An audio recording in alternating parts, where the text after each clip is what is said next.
नमो नमो आयर्याणं नमो वज्रायाणं नमो लोये सव्वसाहुणम् श्रीवर्धमानमर्हन्तं नत्वा बालप्रबुद्धये विरच्यते मितस्पष्ट संदर्भन्याय दीपिका। पंच परमेष्टि भगवान की जय। देवादिदेव खजराट श्री आदिनाथ भगवान की जय। वर्तमान शासन नायक 1008 श्री महावीर भगवान की जय। चारित्र चक्रवर्ती 108 आचार्य श्री शांति सागर जी महाराज की जय। संत शिरोमणि गुरुवर आचार्य श्री 108 विद्यासागर जी महाराज की जय। परम पूज्य गुरुदेव सुधा सागर जी महाराज की जय। समस्त मुनि संघ की जय जय।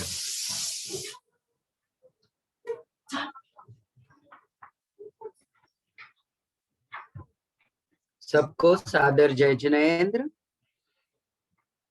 आइए, श्री दिगंबर जैन श्रमण संस्कृति संस्थान सांगानेर की ओर से संचालित इन आध्यात्मिक शिक्षण शिविर में आप सभी का हार्दिक स्वागत है। मैं आनंद बल्ले।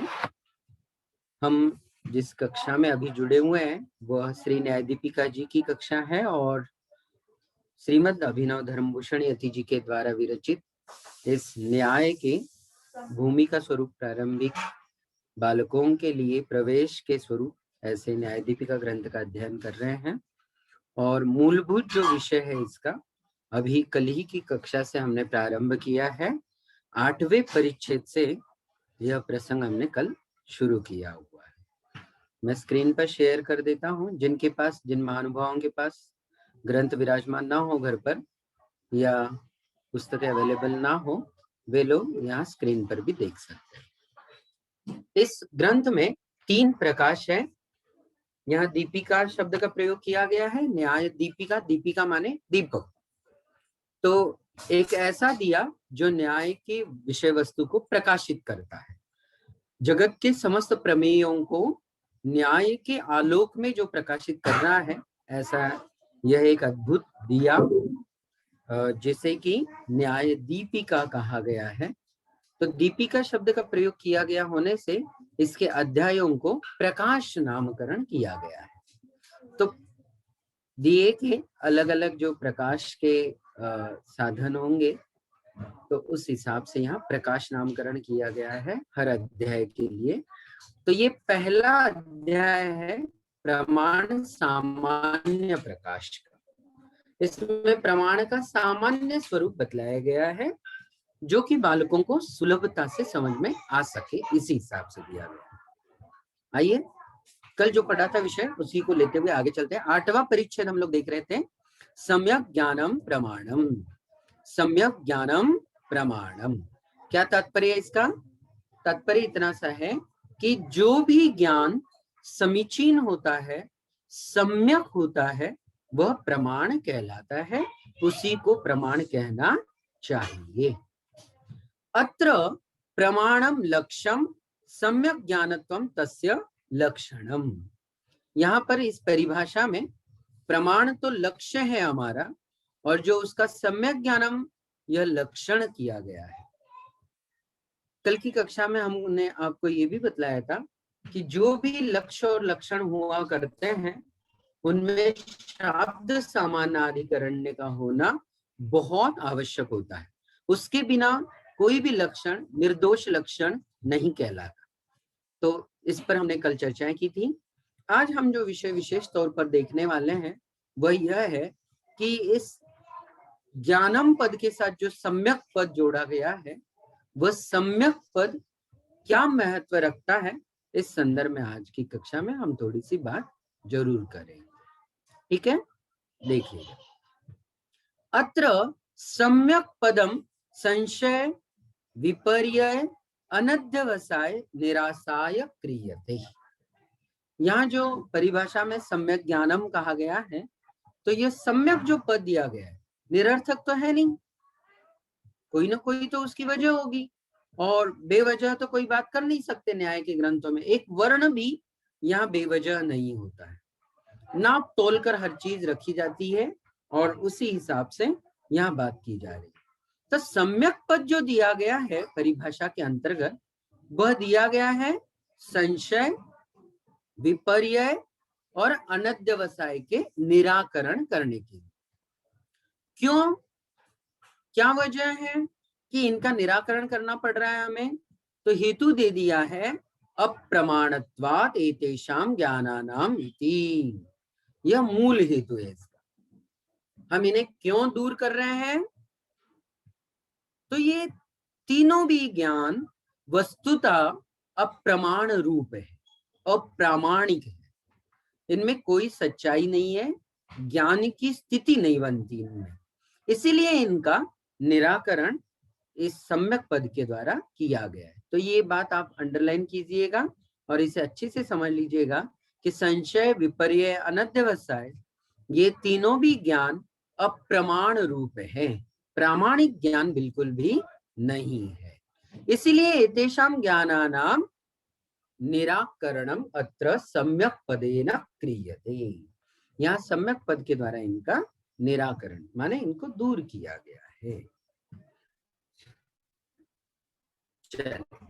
अब ये तीनों का स्वरूप हम अगले पृष्ठ पर समझते हैं।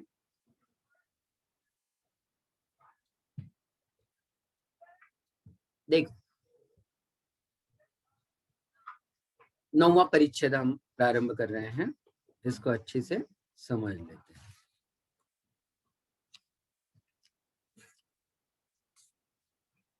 तथा ही, उसका विवेचन अब इस तरह से, किसका विवेचन? वो संशय, विपर्यय और अनध्यवसाय का वर्णन कुछ इस तरह से। विरुद्धानेक कोटि स्पर्शी ज्ञानम संशय। आप लोग इसको अंडरलाइन कीजिएगा यदि आपके पास ग्रंथ हो तो, और नहीं हो तो आप ये परिभाषा है और उसका एक उदाहरण दिया गया है, ऐसा समझ के इसको पढ़ें। आप भी उच्चारण कीजिएगा मेरे पीछे। विरुद्धानेक कोटि स्पर्शी ज्ञानम संशय। सभी लोग बोलिएगा।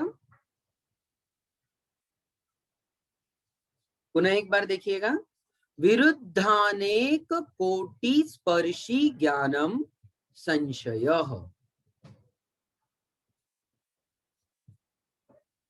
कीजिएगा, प्रयास जरूर कीजिएगा।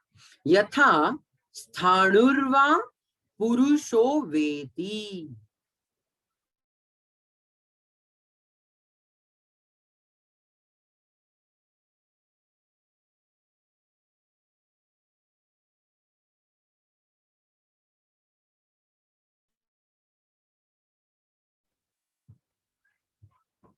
तो इस तरीके से यहाँ पर संशय की परिभाषा और संशय का उदाहरण प्रस्तुत किया गया है। देखते हैं एक बार फिर से। विरुद्ध, परस्पर में विपरीत, अनेक कोटियों को स्पर्श करने वाला ज्ञान संशय ज्ञान कहलाता है। क्या मतलब? समझिए, परिभाषा को समझते हैं। संशय की जब भी स्थिति पैदा होती है तो एक बात तो तय है कि वहां दो विरोधी पक्ष जरूर उपस्थित रहते हैं। यहाँ पक्ष के लिए एक शब्द नया विशेष आया है, कोटि। कोटि माने पक्ष। विरुद्ध, बिल्कुल विपरीत से प्रतीत होने वाले, विरोधी प्रतीत होने वाले अनेक कोटियों को, कोटि माने पक्षों को संस्पर्श करने वाला ज्ञान संशय ज्ञान कहलाता है। दो या दो से अधिक पक्ष वहां मौजूद रह सकते हैं, इसलिए यहाँ अनेक पद का प्रयोग किया गया है। संशय जब भी होता है तब वहां पर निश्चित तौर पर एक निर्णयात्मक वस्तु के बारे में नहीं होता, ये याद रखिए। वहां दो से ज्यादा भी पदार्थों के बीच में हमें संशय उत्पन्न हो सकता है, और वहां जो पक्ष होते हैं वो एक से अधिक निश्चित तौर पे होते हैं, इसलिए यहाँ अनेक कोटि कहा गया। कोटि का तात्पर्य है पक्ष। नाना पक्षों को स्पर्श करने वाला ज्ञान संशय ज्ञान कहलाता है। जैसे उदाहरण के लिए दिया गया है, स्थाणुर्वा पुरुषो वा इति, जैसे यह स्थाणु है या पुरुष खड़ा है, इस तरीके से होने वाला संशय ज्ञान। संशय का मतलब क्या है? संदेह। संशय का मतलब है शंका। ठीक है, तो जब संदेह उत्पन्न होता है किसी तरीके से, तब वहां पर संशय की स्थिति बनती है। यह जो शास्त्र सम्मत उदाहरण दिया गया है, यहाँ पर शास्त्रीय उदाहरण दिया गया है, उसको पहले समझते हैं, फिर हम अपने लौकिक आजू बाजू के उदाहरणों से संशय को समझें। रास्ते के किनारे पर कोई भी एक पेड़ है जिसको कि ऊपर से काट दिया गया है, केवल नीचे क्या दिखाई दे रहा है हमें? तना जो होता है वो है, और उसके दो कटे हुए ऐसे कोई ऐसा वी आकार का होता है ना, जैसे वी आकार का, जैसा यूं वाई आकार का भी हो सकता है। तो ऐसा कुछ पेड़ है जिसके ऊपर की डालियां टहनियां सब कुछ छांट दी गई है, काट दी गई है, अलग कर दी गई है।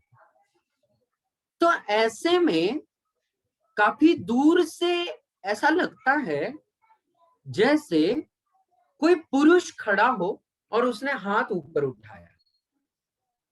देखो, ऐसे पेड़ कटे हुए देखे होंगे ना आप लोगों ने। आजकल आर्टिफिशियल भी पेड़ आते हैं बहुत सारे। आप कहीं गए हो किसी पार्क में, म्यूजियम में, या आजू बाजू में किसी आर्ट गैलरी में, तो वहां पर आपको कुछ ऐसे सजाए गए पेड़ दिखाई दिए होंगे जिनके शाखाओं को काट दिया। आजकल सीमेंटेड भी कुछ पेड़ के आर्टिफिशियल रूप हमें दिखाई देते हैं, है ना। आर्टिफिशियल होते हैं वो, बिल्कुल मतलब लकड़ी जैसा, बांबू जैसा उनको बनाया दिया जाता है, लेकिन वो होते नहीं है वैसे, है ना। प्लाईवुड जैसा भी कलर दिया होता है उनको, पेड़ जैसा भी कलर दिया होता है।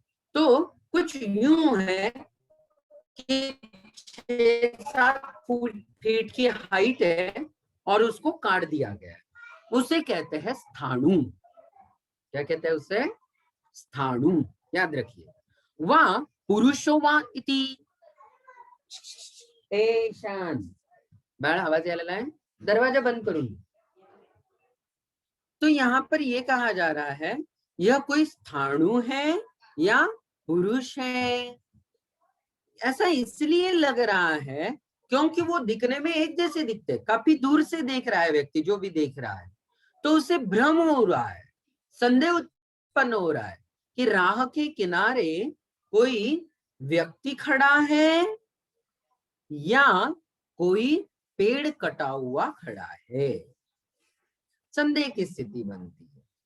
जैसे रास्ते से जा रहे हैं, थोड़ा सा अंधेरा घिरा आया हुआ है, पांव पर कोई मुलायम सी चीज, थोड़ी सी ऐसा संस्पर्श सा हुआ है उसका, ऐसा लग रहा है कोई रस्सी है या सांप है। यहाँ होते है ना, गार्डन में जब पानी वगैरह दिया जाता है तो बड़ी सी पाइप भी होती है, मोटी सी होती है बिल्कुल, है ना, गोल लपेटी हुई भी पड़ी हुई हो सकती है पैरों में।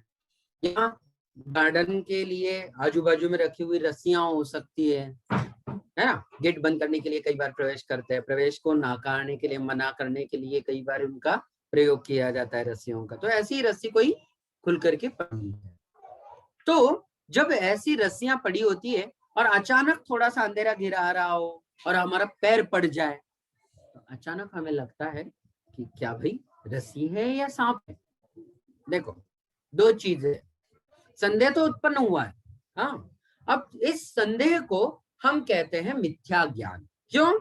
क्योंकि निर्णय नहीं हुआ सांप ही है या रस्सी ही है, ऐसा तो निर्णय वहां पर हुआ नहीं है। ठीक है, संदेह है। बाजार में से निकल रहे हैं, निकलते निकलते सामने से कोई हमको दिखाई दिया या पीछे से हमने किसी व्यक्ति विशेष को देखा, तो हमें लगता है अरे ये तो रामलाल ही तो नहीं है। हाँ, ऐसा ही तो लग रहा है। या हमारे जहां हम सर्विस करते हैं वहां से कोई मित्र हमारा वहां हो, होती है, सेम ऊंचाई होती है, कद काठी सेम होती है, तो ऐसे में लगता है वो तो नहीं है। तो ये जो है, ये देखो एक से अधिक को संस्पर्श कर रहा है। ठीक है, दो जुड़वा बहनें हो, उनमें से ये सीता है या गीता है? सीता होनी चाहिए या गीता होनी चाहिए? ये पता ही नहीं कौन है, सीता है कि गीता है। हाँ, ऐसा जब कोई विरुद्ध, देखो सीता और गीता में फर्क तो है, विपरीतता तो है ना। और यहाँ दो दो कोटियां बन रही है, एक से अधिक कोटियां बन रही है, पक्ष दो दो है, सीता का भी पक्ष है और गीता का भी पक्ष है। कोई ना कोई ऐसा है ना, या घर से निकलते समय धर्मपत्नी ने कुछ कहा था, है ना। हाँ हाँ, केवल लेमन कहे थे कि वाटर लेमन कहे थे, संदेह हो गया अब। या कुछ और लाने के लिए कहा था, है ना। हाँ हाँ, कुछ भी तो ये लाने को कहा था कि धर्मपत्नी ने हमें ये लाने के लिए कहा था, पता ही नहीं चल रहा है, संदेह की स्थिति उत्पन्न हुई। तो जब भी ज्ञान में दो या दो से अधिक या एक से अधिक पक्षों को लेकर के कोई भ्रम निर्मित होता है या संदेह निर्मित होता है, उसे ही संशय ज्ञान कहते हैं। जैसे कि उदाहरण दिया, स्थाणुर्वा पुरुषोवा, रास्ते के किनारे खड़ा हुआ कटा हुआ जो पेड़ है वो कोई पेड़ का भाग विशेष है या कोई पुरुष ही है, हमें हाथ ऊपर करके बुला रहा है, भ्रम हो जाता है। तो उसी को यहाँ स्थाणुर्वा पुरुषोवा ऐसा कहा गया है। ये क्यों हुआ है, तो यहाँ उत्तर दिया गया है, स्थाणु पुरुष साधारण ऊर्ध्वतादि धर्म दर्शनात् तद विशेषस्य वक्रकोटर शिरा पाण्यादे साधक प्रमाण अभावात् अनेक कोटि अवलंबित्वम ज्ञानस्य। क्या कहा है देखो, स्थाणु और पुरुष में साधारणता ऊर्ध्वतादि धर्म दर्शनात्, पुरुष की किसी पुरुष विशेष की ऊंचाई लगभग वही 6-7 फुट के बीच, 5-6-7, है ना। और उस पेड़ के कटे हुए भाग के बीच जो जिसको हमने स्थाणु कहा है, स्थाणु ठूंठ कहते हैं उसको एक तरीके से, है ना, ठूंठ कड़ा हुआ है कोई। हाँ हाँ, या यूं भी कह सकते हैं, खेत में होते हैं ना वो, जैसे ज्वार मक्का या कोई भी जब पक जाता है अनाज अच्छी से और पक्षी बहुत सारे आकर के उनको खाने लग जाते हैं, तो वहां खेत में एक कोई बिजुगा टाइप का खड़ा कर दिया जाता है, शायद हिंदी में बिजुगा ही कहते हैं, है ना। हाँ, मराठी में उसे बुजगावणं म्हणतात, मराठीत त्याला बिजुगा कहते होंगे हिंदी में, एक बार सुना था शब्द, अब मुझे अच्छे से स्मरण नहीं। तो खेत में उन पंछियों को भगाने के लिए कोई एक आकृति विशेष बनाई जाती है, मटका वगैरह रख दिया जाता है उसको यूं, हाँ, दो विशेष रूप से लकड़ियां लगा के उसको कोई कुर्ता वगैरह पहना दिया जाता है, शर्ट का पुराना सा कोई कपड़ा पहना दिया जाता है, वो हवा की झोंकी की वजह से हिलता है तो ऐसा लगता है पंछियों को कि कोई आदमी खड़ा है, भैया यहाँ नहीं जाना चाहिए। तो ऐसा कोई भी विशेष स्थाणु के अंतर्गत लिया जा सकता है जिसका भी पुरुष के साथ साधर्म्य है, और उसे ही यहाँ पर अलग अलग तरीके से सिद्ध कर रहे हैं कि क्यों भ्रम उत्पन्न हुआ। तो उन दोनों में साधारणता रूप से ऊर्ध्वतादि धर्म दर्शन, उसमें हमें ऊंचाई वगैरह साधारण तौर पर मनुष्य की और उस बिजुगा की या कटे हुए पेड़ की एक जैसी ऊंचाई दिखाई देती। दूसरी, तद विशेषस्य, विशेष रूप से क्या दिखाई देता है, वक्र कोटर शिरः पाण्यादि, वक्रता विशेष, है ना, पेड़ का या हाथ का ऐसा कोई भाग विशेष जो वक्र हो थोड़ा सा। कोटर, उसमें बने हुए जैसे कुछ गड्ढे टाइप के होते हैं ना, बड़े से पेड़ होते हैं, उनमें कई पक्षियों के, पंछियों के या कोई प्राणी विशेष जैसे होते हैं, गिलहरी टाइप वगैरह, वो उसमें क्या करते हैं, थोड़ा सा छोटा सा होल बना हुआ होता है पेड़ के बीच में और उसमें अपना घोंसला वगैरह बना देते हैं, है ना। हाँ, बहुत से समय में उसमें कोई भी प्राणी विशेष रह सकता है। हाँ, उड़कटर होता है ना एक तरीके का।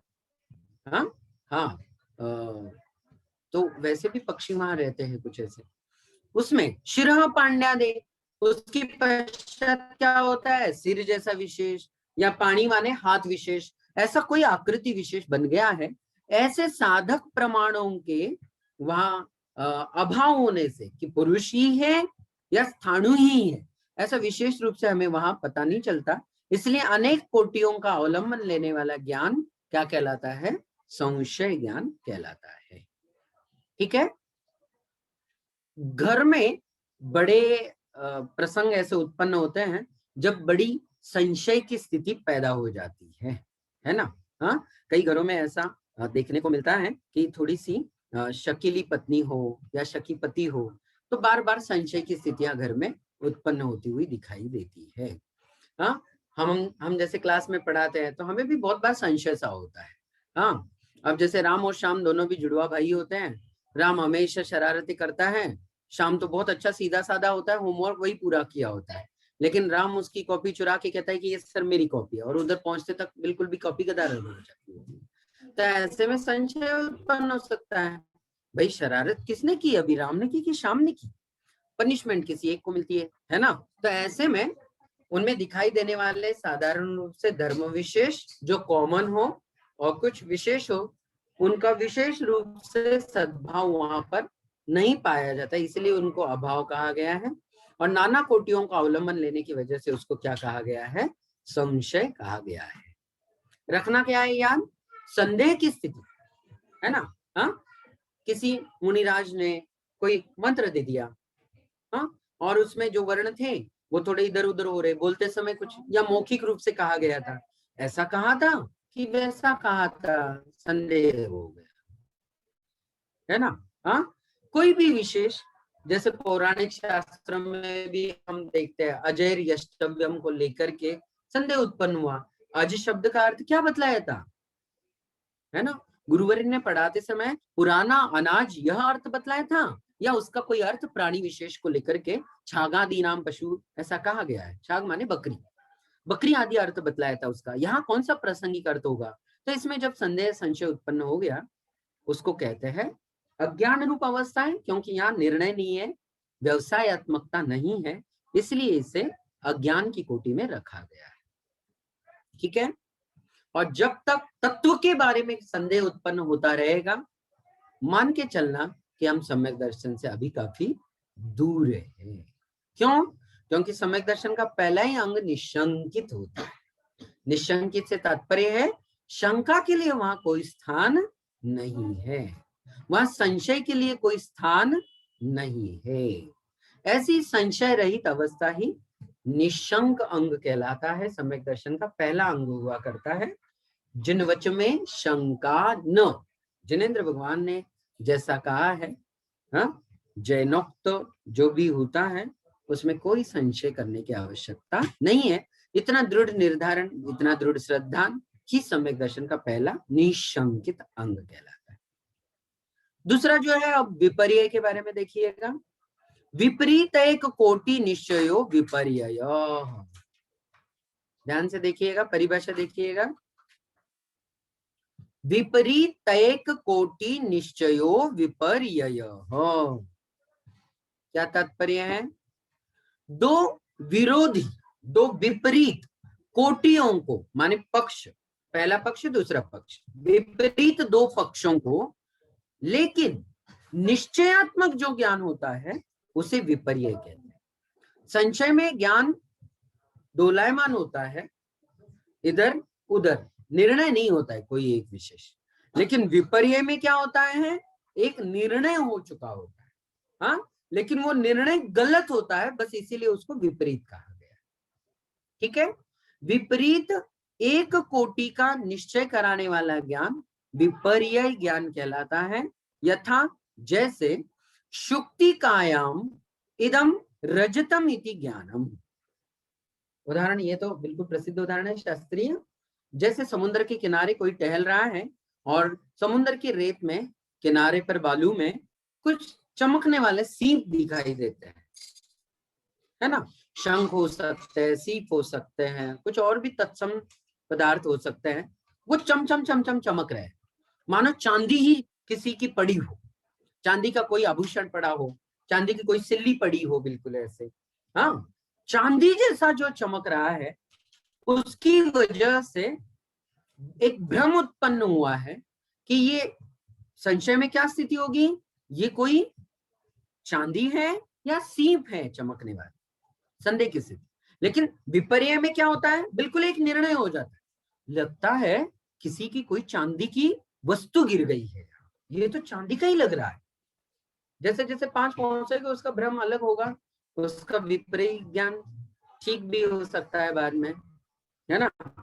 लेकिन अभी तो दूर से क्या लग रहा है उसको चमकने की वजह से कि वो कोई चांदी का ही पदार्थ है, ऐसा देखो। अब यहाँ शुक्ति का कहते हैं सीप को, शुक्तिकायाम उस सीप में, इदम रजतम इति ज्ञानम, यह तो चांदी क्या ही कोई सिल्ली विशेष दिख रही है, ऐसा कोई जब ज्ञान होता है तो इसमें देखो अब परिभाषा के हिसाब से विपरीतता है कि नहीं है।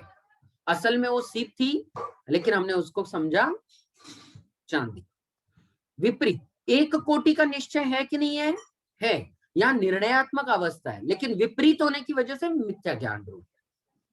वैसे तो ज्ञान को निर्णयात्मक ही होना चाहिए, ये नियम है। ज्ञान निर्णयात्मक व्यवसायत्मक ही हुआ करता है, सम्यक ज्ञान।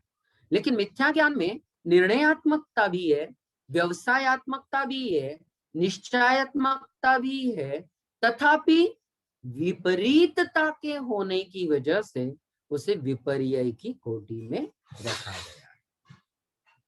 अत्र अपि, यहाँ पर भी सादृश्यादि निमित्तवशात, क्या है यहाँ पर ऐसा ज्ञान होने में कारण, तो कह रहे हैं सादृश्यादि वशात सदृशता पाई जा रही है।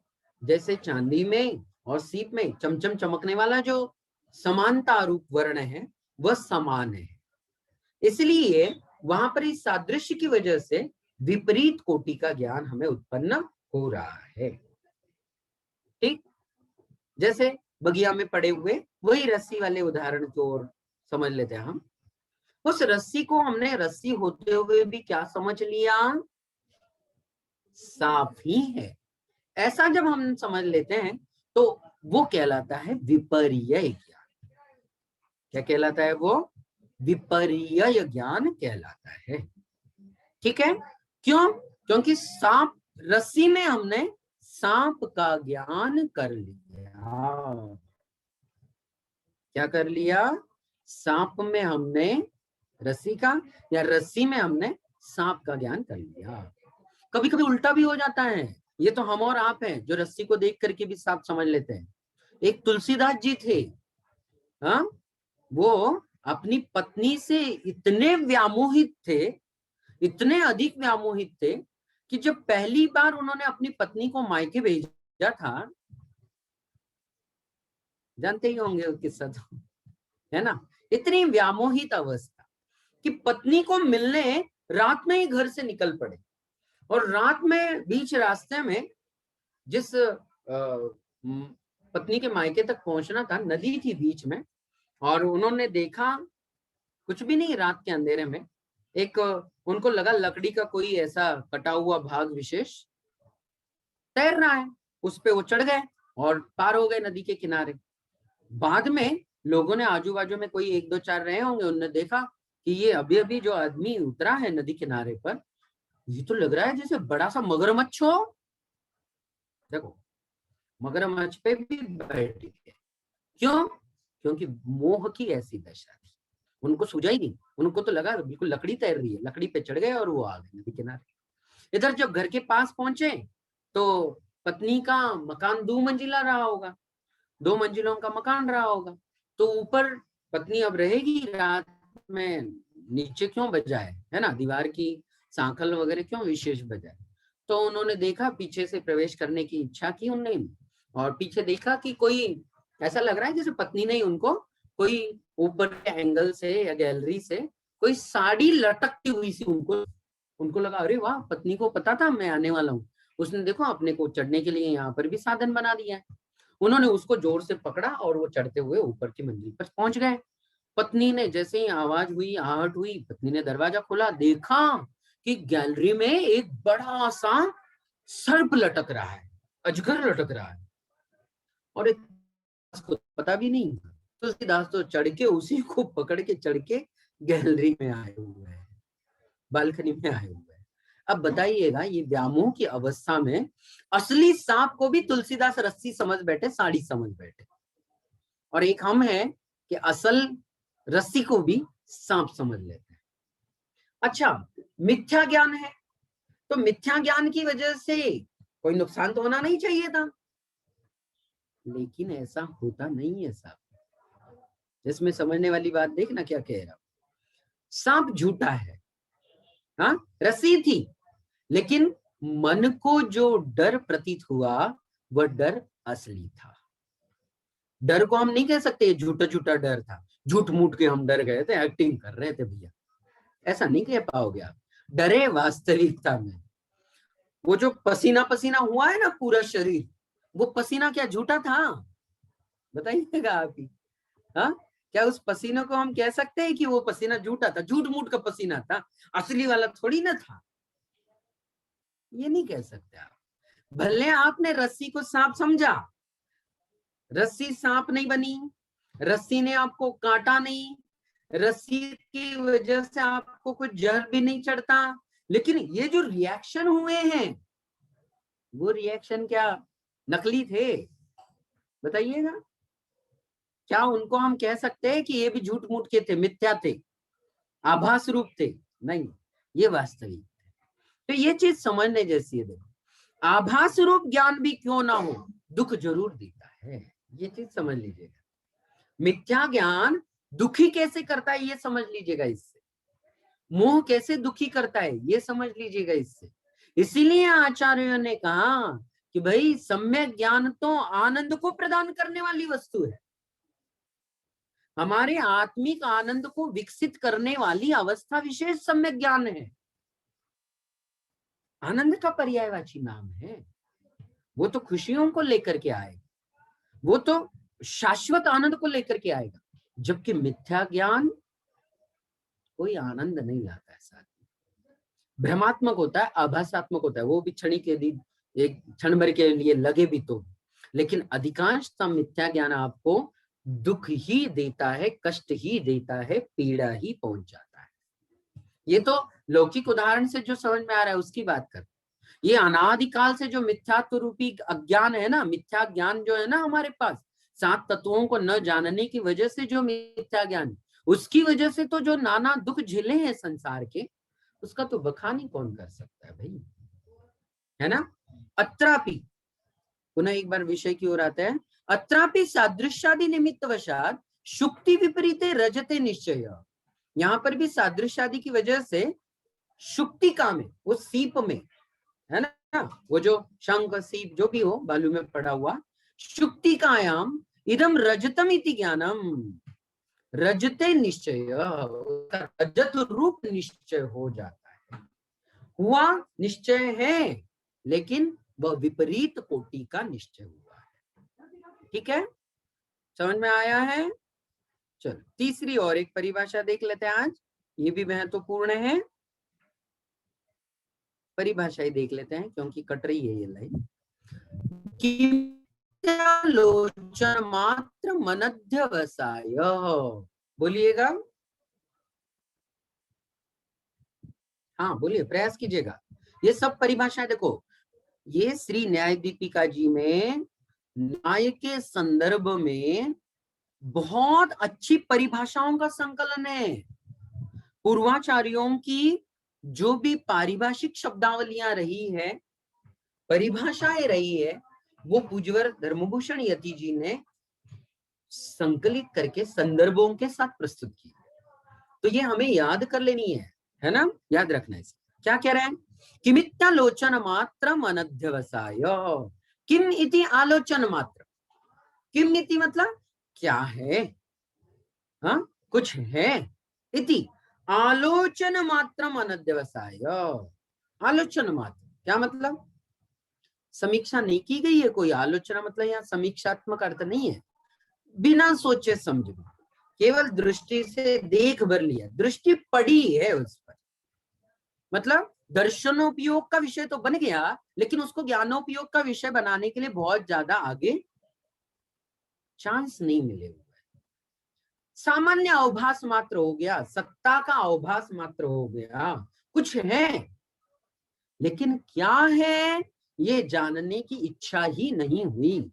किमित्यालोचन मात्र निदर्श है, हाँ कुछ तो है, बस इतना सा जो ज्ञान होता है वस्तुओं का, आभासात्मक ज्ञान कहिएगा, वो अनध्यवसाय होता है। क्या मतलब? अनध्यवसाय में वस्तु का निर्णय नहीं होता है, ये याद रखिए। वस्तु को अधिक जानने की जिज्ञासा ही नहीं होती, वस्तु को जानने के प्रति कोई भी उहापोह या वस्तु को जानने के प्रति कोई भी उत्कंठा, उत्साह, ईहा उत्पन्न नहीं हुई होती है, इसीलिए उसको मिथ्या ज्ञान की कोटि में रखा गया। और बहुत सी बार हम भी ऐसा ही करते हैं कि जाने तो क्या करना है, होगा कोई विषय, चलो आगे बढ़ते हैं। रास्ते से गुजरते हुए कितनी सारी चीजें आजू बाजू में दिख रही होती, कौन उनका निर्णय करने बैठता है, बस दिख रही है। ठीक है, ज्ञान में एक बार भाव भासना, और यहाँ सब बहुत सारी मिठाइयों की दुकान, कौन सी मिठाई मिलती है स्पेशल यहाँ, कोई लेना देना, कोई उत्सुकता जाने किसकी है, नहीं। कौन शर्मा जी है भैया, ये हमारे बाजू वाले तो नहीं है, इन्हीं की तो दुकान नहीं है, ऐसा भी कुछ नहीं होता है। ठीक, शर्मा स्वीट्स लिखा हुआ है, पता नहीं किसकी है, कौन शर्मा है, नाना लोगों में कौन सी मिठाई बेचता है, कौन सी इसकी बहुत अच्छी है, पता नहीं। क्या करना है अपन को, चलो आगे बढ़ो, खाना नहीं है मिठाई, है ना, अष्टानी का चालू है, बाजार में से केवल विंडो शॉपिंग करो, है कि नहीं। हाँ हाँ, कुछ खाना जाना तो नहीं है। अच्छा, हमने अभी नाम लिया, मुंह में तो नहीं आ गया भाई। हाँ हाँ, अष्टानी का चल रही है, विकल्प नहीं लाना भोजन की कोई भी, विकल्पों का भी त्याग करना है हमको, है ना। चारों प्रकार के आहारों का अच्छी से त्याग होना ही चाहिए, है कि नहीं है ना। हाँ, होना ही चाहिए। अच्छा, पहले दिन शास्त्र को पढ़ते समय कुछ त्याग किया था, याद है कि भूल गए। हाँ याद है। हाँ, नहीं तो आप कहो कि भैया जी तो बहुत धीरे पढ़ा रहे, कह तो रहे थे कि 15 दिन के लिए त्याग करो पहला अध्याय पढ़ने के लिए, और अभी तो पहला अध्याय प्रारंभ भी किया है भैया ने, पता नहीं कितने महीने लेंगे, ऐसा कोई विकल्प तो नहीं हो रहा है। हाँ, मत करना ऐसा विकल्प। हाँ हाँ, त्याग में श्रद्धा की भावना होनी चाहिए, इस शास्त्र के प्रति अनुनय विनय होना चाहिए, श्रद्धा का भाव पूरा होना चाहिए, है ना। कहाँ फंस गए इनकी क्लास में, और समझ में तो कुछ आ नहीं रहा है, पल्ले कुछ पढ़ नहीं रहा है, और त्याग बेवजह हो गया हमारा, करना तो पड़ेगा, है ना, ऐसा मत करना, है ना। बड़े बहुमान के साथ शास्त्रों को पढ़ना है हमें, शास्त्रों के प्रति बहुमान जरूर होना चाहिए। तो किमित्तालोचन मात्र अनध्यवसाय, कुछ है भाई, इस तरीके का जो ज्ञान होता है उसे अनध्यवसाय कहते हैं। यथा पथि गच्छतस तृणस्पर्शादि ज्ञानम।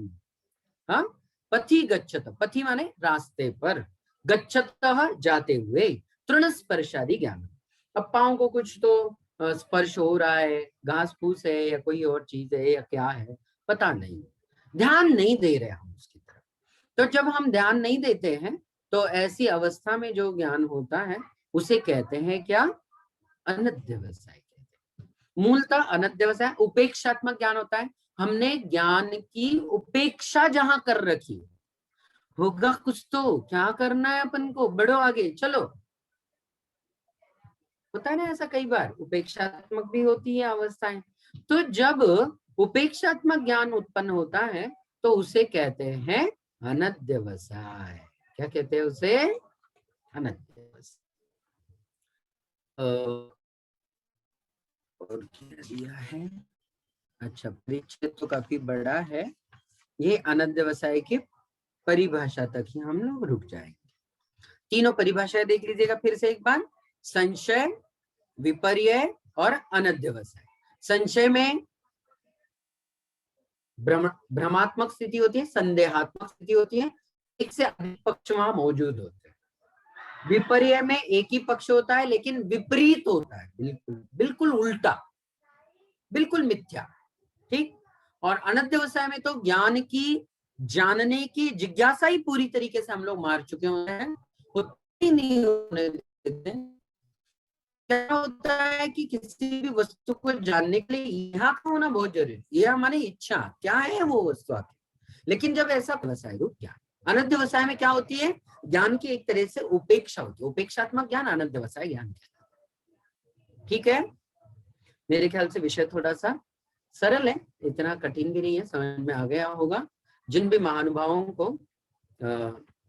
आवश्यक अत्यावश्यक काम हो वो जनवाणी स्तुति करके यहाँ से विराम ले सकते हैं, और जिन महानुभावों को आज के विषय के संदर्भ में कोई भी शंका हो, पर्टिकुलर विषय को लेकर ही शंका हो तो बहुत अच्छा है, उन्हीं के जवाब यहाँ क्लास में दिए जाएंगे। अन्यत्र शंकाओं का कोई समाधान इस कक्षा में नहीं किया जाएगा, क्योंकि यह कक्षा अभी न्याय दीपिका जी के लिए मर्यादित है। ठीक है, जिन भी महानुभावों को कोई कुछ चीजें पूछनी हो, देखिएगा एक समय तक ही हम हैंड रेज किए हुए माता बहनों के, भाई बहनों के जवाब दे सकते हैं, आप ये कहो कि हमने तो बहुत देर से हाथ उठाया था, और घड़ी को भी देखना होता है हमें, है ना, आपको भी देखना चाहिए। अंत में पढ़ाते समय मैं कभी नहीं देखता, लेकिन अंत में जरूर देखना पड़ता है। चलिएगा, विषय तो एक पूरा टॉपिक हो चुका है एक हमारा आज का। जिन भी महानुभावों को शंका है वो जरूर हाथ ऊपर उठाए। चलिएगा, सरोज दीदी जी। भैया जी, जय जिनेन्द्र। जय जिनेन्द्र। अनध्यवसाय का उल्टा होगा अध्यवसाय। हाँ जी, तो अनध्यवसाय का उल्टा हो जाएगा अध्यवसाय। अध्यवसाय का मतलब निर्णयात्मक ज्ञान को अध्यवसाय कहते हैं। जी भैया जी। नरेंद्र कुमार जी साहब, जय जिनेन्द्र। जय जिनेन्द्र। जय जी। जय मेरा मैं जो हूँ में मुझे एक शंका है, मैं वो दूर करना चाहता हूँ। ये शब्द है मिथ और स्पष्ट। शेष जो है ये मिथ के साथ भी है, स्पष्ट के साथ भी है। उसका नियम क्या है? शय के साथ मिथ के साथ जो है कैसे जुड़ जाता है, इसका नियम क्या है? नरेंद्र कुमार जी, आपकी आवाज साफ तौर पे नहीं सुनाई दे रही है। मैं दूसरा बोलता हूँ जी। मंगलाचरण में थोड़ा नेटवर्क में पहले आ जाइएगा, जहां रेंज हो। आपकी आवाज बहुत कट के आ रही है, सुनाई नहीं दे रही है।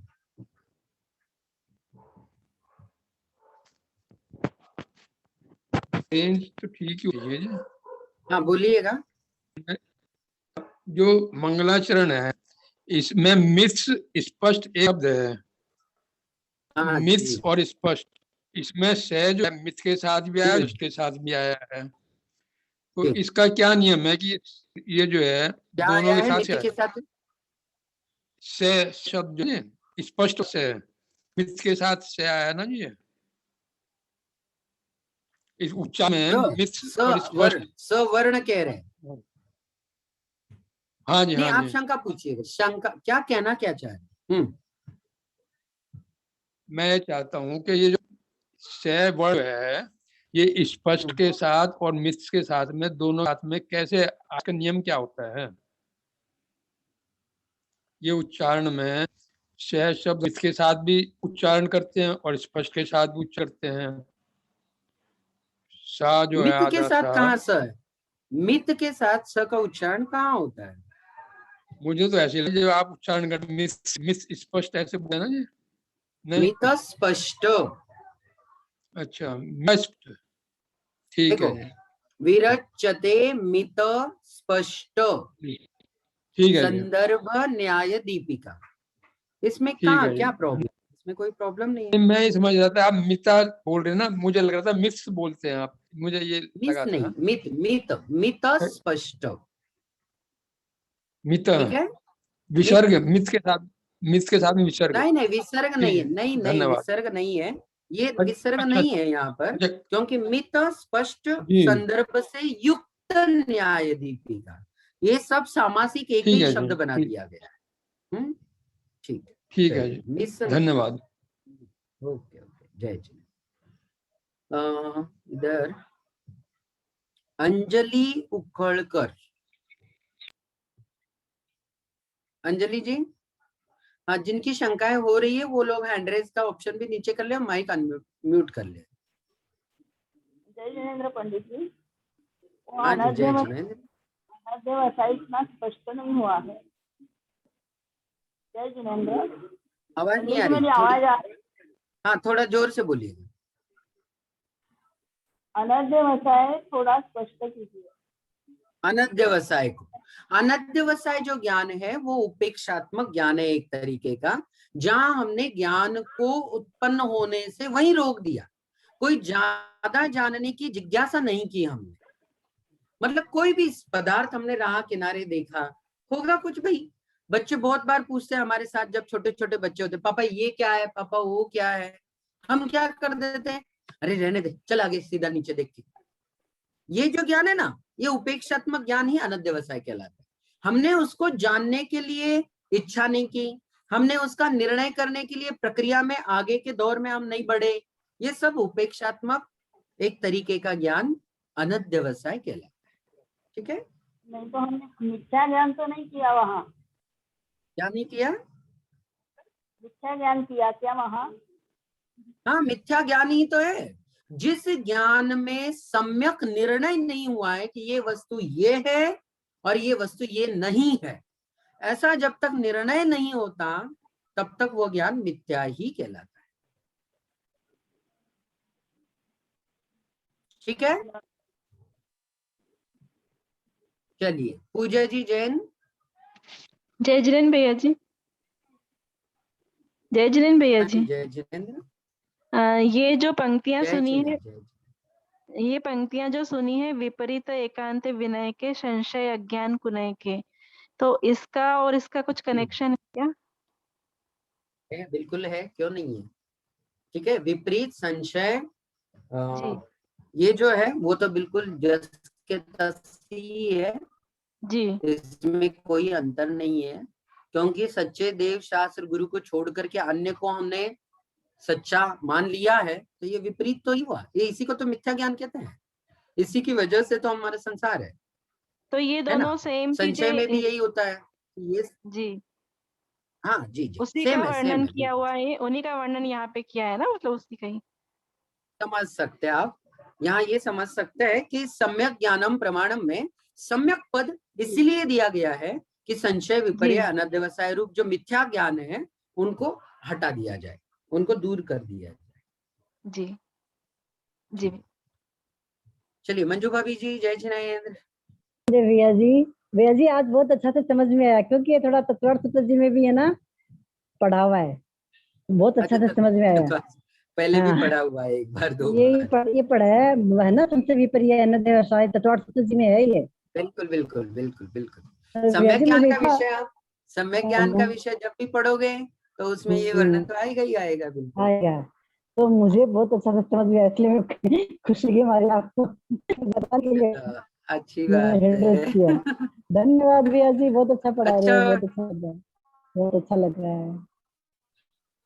आप किसी करूँ? धन्यवाद धन्यवाद। मंगला जी।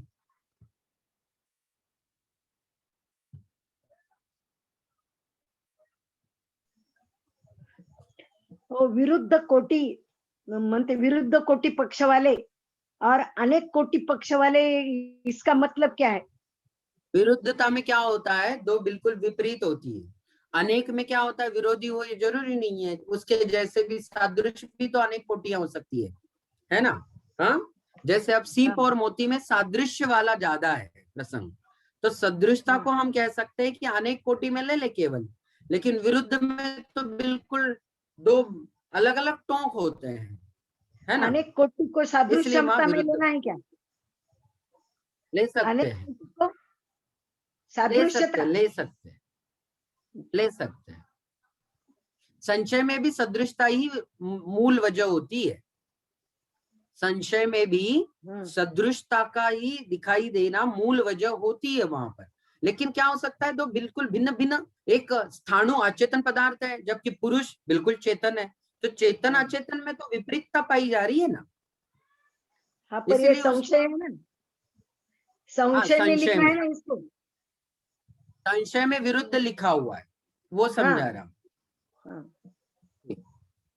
चेतन कहाँ अचेतन कहाँ, स्थाणु तो अचेतन है जबकि पुरुष चेतन है, इसलिए वहां चेतन अचेतन के हिसाब से विरुद्ध ही मान लेना। अच्छा, जय जिनेंद्र, जय चलिए जिनेंद्र। जय जिनेंद्र। तृप्ति भाभी जी साडूमल जी से।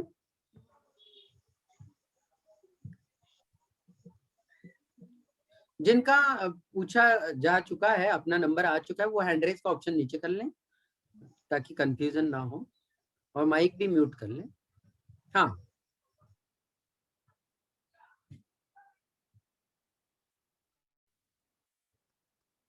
आवाज नहीं आ रही तृप्ति भाभी जी?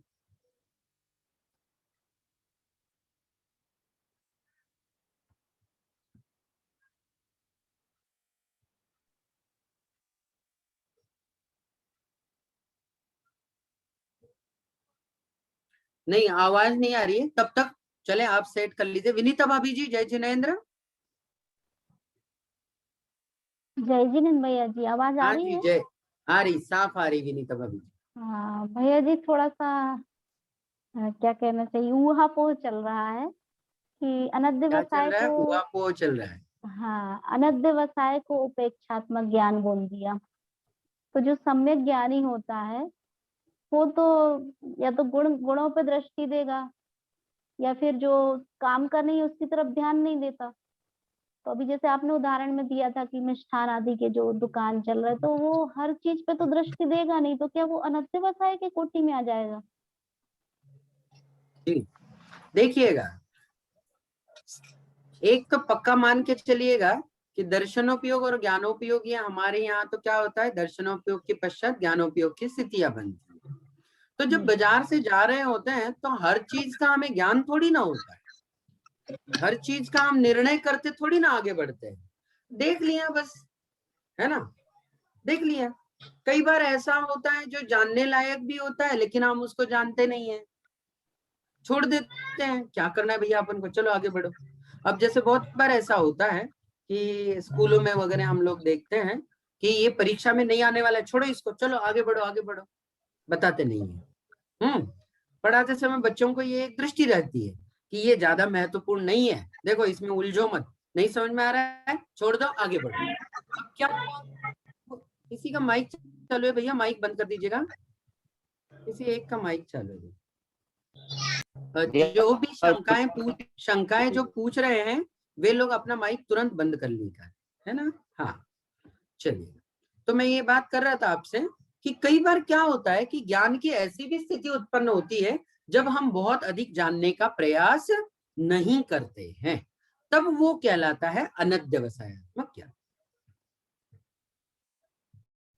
और जहां तत्व की बात हो तो तत्व के प्रसंग में अनध्यवसाय रूप ज्ञान का क्या मतलब है, वहां तो आपको निर्णय करना है, निर्णय के लिए आगे बढ़ो। और अन्य जो सांसारिक चीजें हैं जिनको जानो चाहे नहीं जानो, क्या फर्क पड़ने वाला है, उनसे हमारा कुछ बिगाड़ भी नहीं होने वाला। हाँ, अब ये नासा वाले रॉकेट कैसे उड़ा देते इतनी ऊंचाई पर, क्या ये चांद पे सच में ही पहुंचे थे क्या, कि वहां हवा है क्या, ये झंडा लहराता हुआ दिखाई दे रहा है, इससे हमें क्या लेना ना, इससे क्या तत्व से हमें कोई फर्क पड़ना है कि नहीं पड़ना है, पता नहीं हमें क्या करना है ना। अच्छा ये पृथ्वी ऐसे घूम रही है कि ऐसे घूम रही, कहीं भी घूमे भैया तुम मत घूमो, है ना।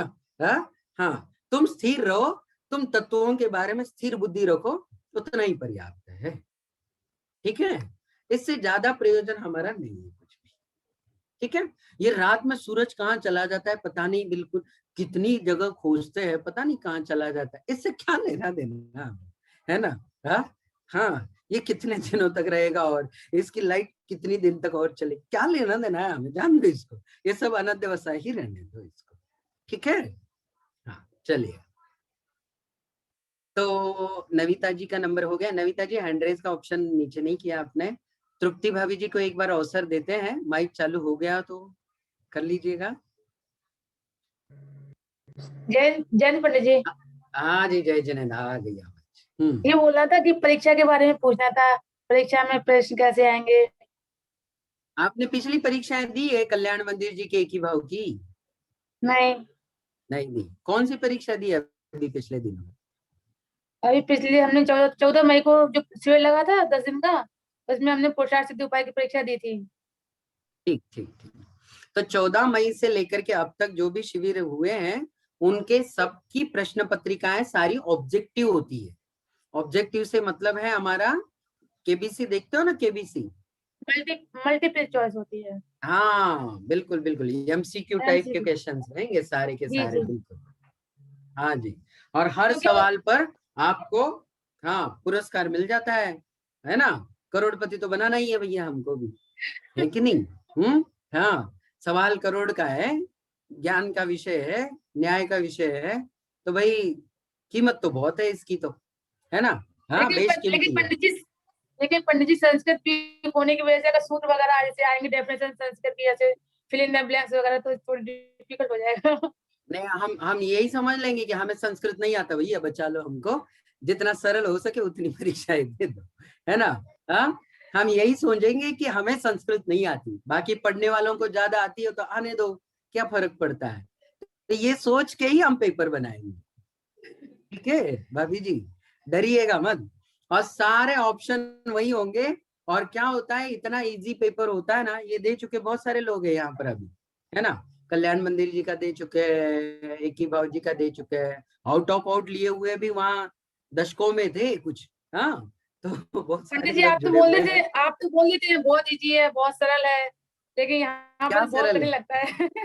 क्या कठिन है आपकी भाषा में बताइएगा। लगता है ना सरल है, आपकी भाषा में सरल है, हमारी भाषा तो बहुत कठिन है। कौन सी चीज कठिन लगी भाभी जी। अब पढ़ रहे हैं, थोड़ा अब देखो जैसे प्रयास तो कर ही आज, रहे हैं पढ़ने का। हाँ हाँ, नहीं आज का जैसा विषय था संशय विपर्य अनध्यवसाय, पहले आज बहुत का तो बार अच्छा सुन लगा, चुका। क्योंकि आज का तो तत्व सूत्र में पढ़ा था, पहले अध्याय का पहला सूत्र में पढ़ा था ये, जी सम्यक जी दर्शन जी। ज्ञान अच्छा, चराचर इसके पक्ष में था उसमें। इसके पहले क्या आया, लक्षण की परिभाषा आई है केवल, कि लक्षण ऐसा ऐसा होता है, लक्षण जांचना चाहिए कि नहीं, जांचना चाहिए था। हाँ, अब तक आप लोगों ने कम से कम 100 से ज्यादा परिभाषाएं पढ़कर आ रहे हो, कोई ना कोई हर जगह। पाप की पढ़ी, कषाय की पढ़ी, गुणस्थानों की पढ़ी, मार्गणाओं की पढ़ी, 24 ठाणा की पढ़ी, पता नहीं तत्वों की पढ़ी, कितनी कितनी सारी परिभाषाएं पढ़ी। वो सारी परिभाषाएं लक्षण थी। हाँ, वो अब जो बनाए हुए लक्षण है, वो लक्षण क्यों है, उसी में पाए जाते हैं, अन्य में नहीं पाए जाते हैं। क्या वो अव्याप्ति, अतिव्याप्ति, असंभवी से रहित है या नहीं है, निर्दोष लक्षण है या नहीं है, ये इसको पढ़ के आपको जांचना चाहिए। है आसान, कोई ज्यादा कठिन नहीं। मैं तो यूं समझता हूं बहुत बार कि ये सारी चीजें उन लोगों को भी चर्चा करनी चाहिए जो लोग ये चीजें पढ़ाते हैं। हर लक्षण बताने के बाद कहना चाहिए देखो ये निर्दोष लक्षण है कि नहीं, जांच कर देख लेते। क्यों, ये तब आएगा जब न्याय पढ़ेंगे। भाई लोग न्याय पढ़े ही नहीं है और पढ़ाने निकले हैं, उन लोगों की ये कसौटी पर कसने की बात ही नौबत नहीं आती है। तो इसलिए वो लोग थोड़े न्याय से दूर रहते हैं, दूर भागते हैं। इसलिए ये आपको कहते नहीं है, आपको क्या कहते हैं, परिभाषा को रट लो, यही पूछेंगे हम, यही कहोगे तो मार्क्स देंगे। लेकिन कोई ये नहीं कहेगा इस परिभाषा को देखो, इसमें अव्याप्ति, अतिव्याप्ति, असंभवी तो नहीं आ रही है, घटित करके बताओ, बोलो किसी को। वो कहेंगे भैया पीछा छुड़ा लो, कहाँ से आ गए आप, लगता है बल्ले भैया की क्लास पढ़ के आ रहे हो आप, ऐसा कहेंगे अगली कक्षा में आप। हाँ हाँ, तो वो नहीं घटित करेंगे आपके साथ। तो ये चीजें हो जाती है ना। होना तो ये चाहिए कि आप हर जगह लगाइएगा, ये तो कॉमन चीजें बतलाइए अभी तक, कठिन ऐसा कुछ ज्यादा नहीं है।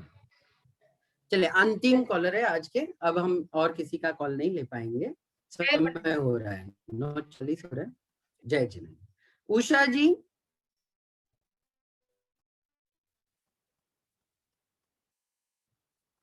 चलिए समय बहुत हो रहा है, जल्दी कीजिएगा थोड़ा सा।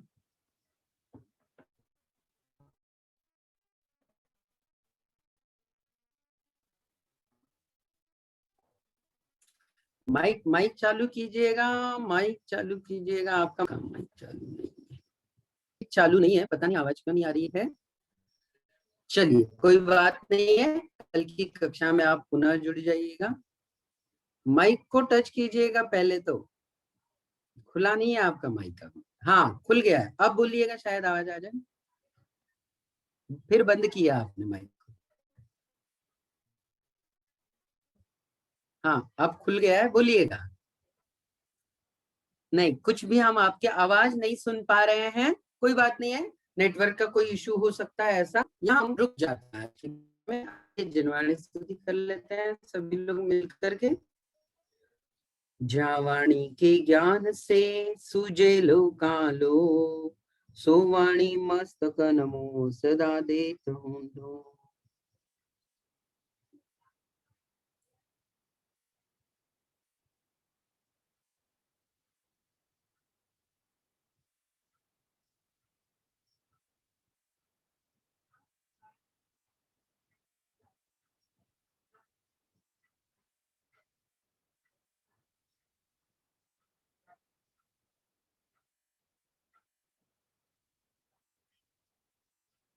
द्वादशांग जनवाणी माता की जय। सभी को जय जिनेन्द्र। जिनेंद्र।